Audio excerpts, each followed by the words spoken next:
Thank you very much for inviting me to this roundtable. I would like to offer some reflections on the essay that I wrote for Room a couple of months ago. I would like to read them out for you. Um, the title of my reflections is "The Mirrors of Our Age: Hatred as Reflection and Connection." Uh, in the luminous darkness where self meets the world, hatred emerges not only as emotion but as a revelation, a torch illuminating the fractured terrain between our interior landscapes and the external systems that shape them. I would like to offer a meditation on hatred's paradoxical nature, inviting us to consider how this most scorching of emotions might contain within its flames the seeds of regeneration. The image of car keys heavy in my pocket, a plastic bottle silently accusing, these mundane objects and images I invoke in my paper become talismans of complicity, my complicity, bridging the chasm between personal conviction and collective environmental destruction. Here lies hatred's first paradox. It simultaneously binds us to and separates us from its objects, creating a liminal space where recognition and rejection intertwine like lovers who cannot bear to touch yet cannot bear to part. What strikes me most profoundly is how hatred functions as a mirror, not a simple reflective surface of vanity, but a complex refractive medium through which we glimpse fragments of ourselves in what we profess to despise. My patient Sarah, knuckles wide with righteous indignation against corporate executives, discovers in the currents of her age the undertow of self recrimination. I hate myself for not doing more, she says, and in this confession, hatred reveals its hidden face, the shadow of powerlessness cast across the landscape of desire.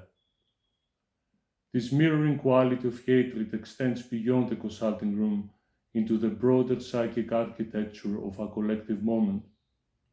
Consider the digital landscapes where our hatreds and angers are cultivated and harvested like strange crops, fed by algorithms designed to keep us perpetually engulfed in what Josh Cohen aptly names the permanent rage economy. Our hatred becomes commodity, packaged and sold back to us in endless iterations. Each click and share a minor transaction in the marketplace of outrage. Yet beneath this economy lies a more ancient exchange, the transmutation of vulnerability into violence, of helplessness into hatred. The environmental scientist, one of the people I was seeing, who rails against climate deniers, is performing a psychic operation, thus transforming his unbearable dread into contempt. The young activist's disdain for her apathetic family shields her from the pain of potential alienation from them. In each instance, hatred serves as both barrier and bridge, protecting against unbearable emotions while simultaneously marking the path towards them. Water provides an instructive metaphor here. Let us consider a river's surface tension, which both separates and connects the worlds above and below it. In similar fashion, hatred creates a membrane between conscious awareness and deeper currents of feeling. The businessman, another patient I see who has contempt for extreme environmentalists, maintains this tension, allowing him to acknowledge this content of environmental concerns without fully submerging himself in the guilt of his industry's impact. His hatred becomes the surface upon which he can surf without plunging into the depths below. What Sue Grant terms dialogues of rage represent moments when the surface tension might be carefully intentionally disrupted, not to drown in the emotions beneath, but to allow the waters to mingle with conscious awareness. In the grief circles I facilitate, I witness this process,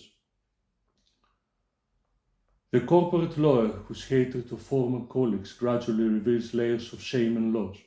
The teacher whose rage at industrial pollution dissolves into tears for her asthmatic child. These moments of transformation suggest that hatred, when properly held, might function not as endpoint but as threshold, a necessary passage on the journey towards change. The potted plant on my desk offers a botanical metaphor for this process. Plants require both light and darkness, turning solar energy into nourishment through the mysterious alchemy of photosynthesis.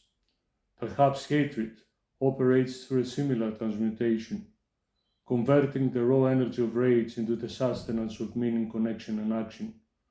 The patient who has given me this gift of this plant, began her own work transforming climate anxiety into community gardening, hatred's fire becoming the warmth that nurtures new growth. This leads us to consider hatred as a form of encrypted love, a distorted expression of care for what has been damaged or destroyed. When I contemplate my description of feeling hatred while watching forests burn or species disappear, I recognize this cryptic quality, how hatred marks the places where our love for life encounters its destruction. The mother, another patient I see, ashamed of hating her children when they demand plastic toys, is experiencing this encrypted love, her hatred encoding her care for both her children's future and the planet they will inherit. Sue Grant's concept of perpetrator fragments provides another lens through which to view hatred's complex architecture. The psychological residues of historical trauma function like ghostly architects, invisibly shaping the structures of our emotional responses. The climate activist who dreams of becoming the oil executive he despises in the essay and in the session itself is encountering these fragments, parts of himself that identify with destruction, even as he consciously fights against it. His hatred contains within it a shadow of recognition, the uncomfortable awareness that the line between destroyer and preserver runs not only between individuals, but through them. This understanding transforms how I approach the clinical work of holding hatred. Rather than seeking to eliminate or even necessarily transform hatred, the therapeutic task becomes one of creating containers sturdy and big enough to hold its contradictions. Like working with dreams, this requires approaching hatred with curiosity rather than judgment, allowing its multi-layered meanings to unfold without rushing towards resolution. The delicate balance achieved by neither overemphasizing hatred's destructive aspects, nor prematurely leaping to transformation, can create a space where hatred's intelligence can be received. The sky that I talk about, which is framed in my window, heavy with an unseasonable warmth, becomes a meteorological expression of a collective disorder, the external climate mirroring internal disarray. Yet this mirroring might itself contain therapeutic potential, just as the consulting room provides a container where hatred can be metabolized rather than merely acted out. Perhaps our collective recognition of climate disruption might create a larger container for societal transformation. The weather itself becomes a kind of therapist, reflecting back our disturbance while holding space for change.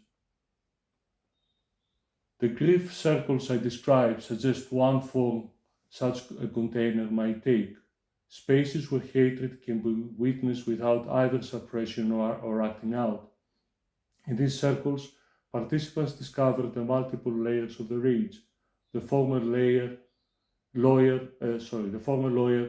confronting shame about past complicity, the teacher connecting environmental outrage to maternal language, the farmer tracing the threads between corporate agriculture and personal laws.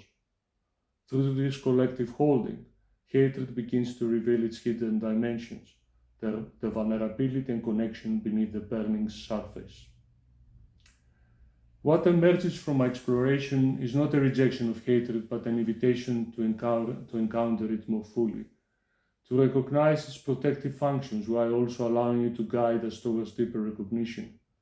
Just as the analyst helps patients develop capacity to hold contradictory feelings without being demolished by them, perhaps our collective task involves developing societal containers where hatred's energy can fuel transformation rather than destruction. The unseasonable walk outside my window and the potted plant upon my desk frame the essential tension of our moment between ecological unraveling and persistent regeneration. Hatred marks this tension, standing at the threshold where love for life encounters its destruction. By learning to hold hatred with consciousness and care, we might discover what awaits beyond its burning gates. Not absence of feeling, but its evolution. Not disconnection, but more profound relationship. In the end, hatred might indeed be one of our most honest responses to a world in crisis, not because it offers solutions, but because it refuses the comfort of denial. Like the psychoanalytic process itself, engaging with hatred requires us to abandon simple narratives of good and evil, to recognize the perpetrator fragments within ourselves, to hold the tension between destruction and creation. Only then might hatred's mirror reflect not just what we despise, but what we might yet become. Beings capable of transforming rage into renewal, separation into connection, and destruction into care. Thank you very much.